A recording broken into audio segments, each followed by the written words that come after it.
আসসালামু আলাইকুম ওয়া রাহমাতুল্লাহি ওয়া বারাকাতুহু। আশা করি প্রিয় দর্শক মণ্ডলী আপনারা সকলে ভালো আছেন। আলহামদুলিল্লাহ আমিও ভালো আছি। তো আপনাদের মাঝে গুরুত্বপূর্ণ একটি ভিডিও চলে আসলাম। তো যারা আমার ভিডিও দেখেন বেশি বেশি শেয়ার করবেন, সাপোর্ট করবেন, পাশে থাকবেন। চলুন যে বিষয়টি আলোচনার জন্য লাইভে আসলাম। বিষয়টি হলো জাদু কি?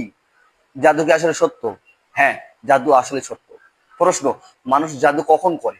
তো জাদু তখন করে যখন আপনার পরিস্থিতি খুব ভালো যাচ্ছে, আপনার ব্যবসা খুব ভালো চলছে, আপনার ছেলে মেয়ে পড়াশোনা উচ্চ র্যাঙ্কে পৌঁছে যাচ্ছে, আপনার পরিবেশ খুব শান্ত রয়েছে, আপনার ছেলে মেয়েকে বিয়ে দিয়েছেন তারা খুব শান্ত পরিবেশে রয়েছে, তখন কিছু প্রতিবেশী এমন রয়েছে যাদের এই ভালো জিনিসটা সহ্য হয় না। তারা তখন বাধ্য হয়ে এই সুখের সংসার বা কারোর ভালোটা নষ্ট করার জন্য তারা কি করে? বান মারে বা জাদু করে। একই জিনিস জাদু করে। তো জাদু, রসুল করিম সাল্লাল্লাহু আলাইহি সাল্লামকে এক মহিলা তার কেশ মোবারক অর্থাৎ চুল নিয়ে জাদু করেছিল। জাদু করার কারণে রসুল করিম সাল্লাল্লাহু আলাইহি সাল্লাম অসুস্থ হয়ে পড়েছিলেন, দুর্বল হয়ে পড়েছিলেন। তো আমরা হলাম তার উম্মত, আমাদেরকে জাদু করার সাহাবী। তো আমাদেরকে যারা জাদু করে বা আমাদেরকে বান মারে, আমরা ভ্রান্তির মধ্যে পড়ে যাই। তো আমাদের আমাদের করণীয় কি?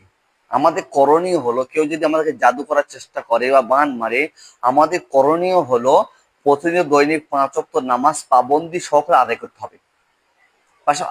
পাশাপাশি 5 ওয়াক্ত নামাজ আদায় করার পরেই 5 ওয়াক্ত নামাজ আদায় করার পরেই আমাদের কর্তব্য হলো যে সূরাতুল ফাতিহা, আউযু বিল্লাহ বিসমিল্লাহ সহ সূরাতুল ইখলাস, সূরাতুল ফালাক, সূরাতুন নাস, আর এর সঙ্গে যদি আপনি পারেন একবার আয়াতুল কুরসি, এটা পড়ে নিয়ে আপনি একবার কি করবেন?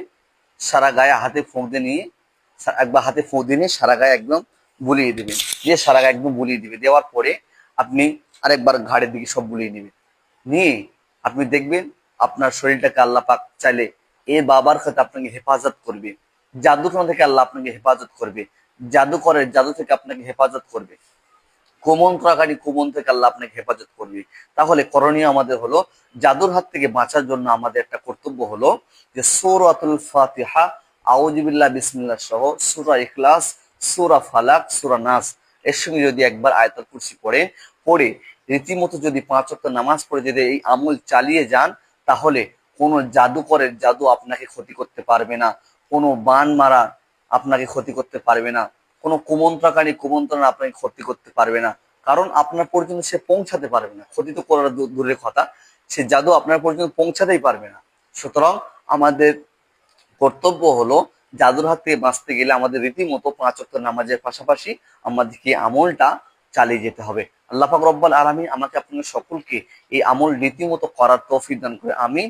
পাশাপাশি জাদু থেকে আমাদের সকলকে হেফাজত করেন, কুমন থেকে আমাদের সকলকে হেফাজত করে, আমিন। ওয়া আখির দাওয়ানা আলহামদুলিল্লাহি রাব্বিল আলামিন। আসসালামু আলাইকুম ওয়া রাহমাতুল্লাহি ওয়া বারাকাতুহু।